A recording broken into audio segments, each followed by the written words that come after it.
Sound हमरा बड़ा बेकार लगेला। गोली छोड़े के बाद हेने ओने छोड़ा लोग हेने काहे छोड़त। अच्छा ये मुकुंद भैया के मन रहे से छूटा ना मुकुंद भैया। अच्छा अब ना हो ये फट गई सब गोलू राजा नहीं खे तो गोलू राजा बनहु के नहीं खे भाई। हम दीपिका ओझा काफी बने। तो गोली खा जिंदा रहो लेकिन हमरा गोली खा के चल जाए। गोलू राजा तारा नहीं खे बने ना हम दीपिका ओझा मन जइबू सबकर शान हो जाई। वाह वाह बोली में तो सबकर शान हो जाई। आई तो कहे के बा कि बेगो अम्मी हरी बिना घर वसून लगत अम्मी हरी बिना बहुत ढेर सारा प्यार हमरे गोलू भाई की तरफ से। अगला कही कि बाबा मुकुंद भैया की तरफ से शादी काटे वालन से पानी परेशान हो अना जाने को होई ए बंदा के कल्याण हो अना जाने को होई अना जाने को होई। भाई के तरफ से बहुत बहुत रुपए के पुरस्कार। शादी काटे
डफरा के भाव में चल चल जाओ कैसे जख्मी भैया के लाइन में कैसे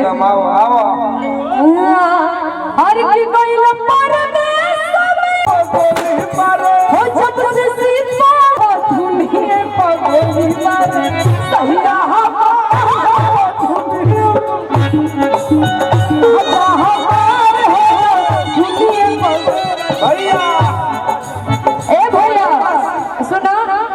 बलमा सिपहिया बड़ी बहुत पार्टी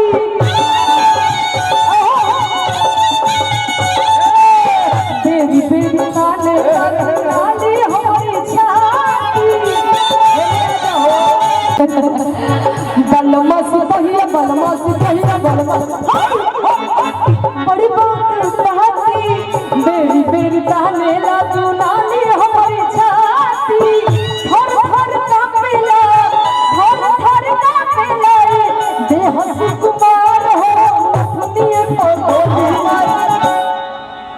कही तो नीचाही बिछैती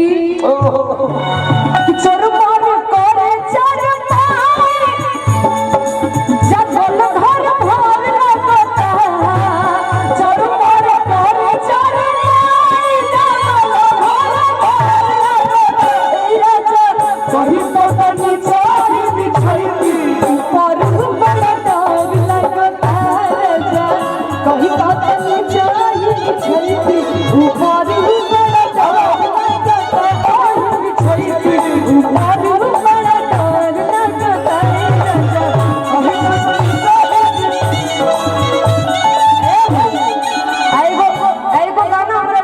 भोजपुरिया हमारे जैसे कि गोलू राजा जी बनी यहाँ खातिर हमरो बनमो भोजपुरिया न हो हमरो बनमो भोजपुरिया न हो भैया तो बड़ा नीक लगेला तो बड़ा नीक लगेला तो उनका सिरवा पे लौरिया बड़ा नीक लगेला तो उनका सिरवा पे पगलिया बड़ा नीक लगेला तो उनका घाटे लौरिया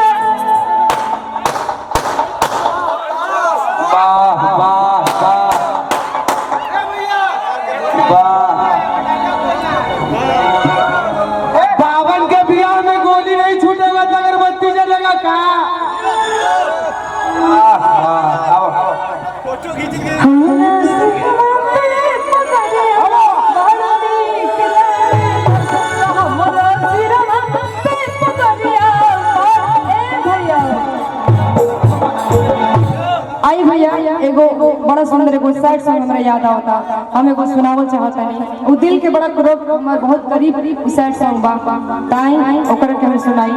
बड़ा ही प्यारा भाव है भैया, एक साथ और कहना है। चलो देखिए भैया, कहते हैं कि प्यार क्या है? प्यार एक बहुत खूबसूरत एहसास है, और जब एक बार हो जाता है तो वो पता नहीं चलता। एक लड़की को ऐसे ही एक लड़का से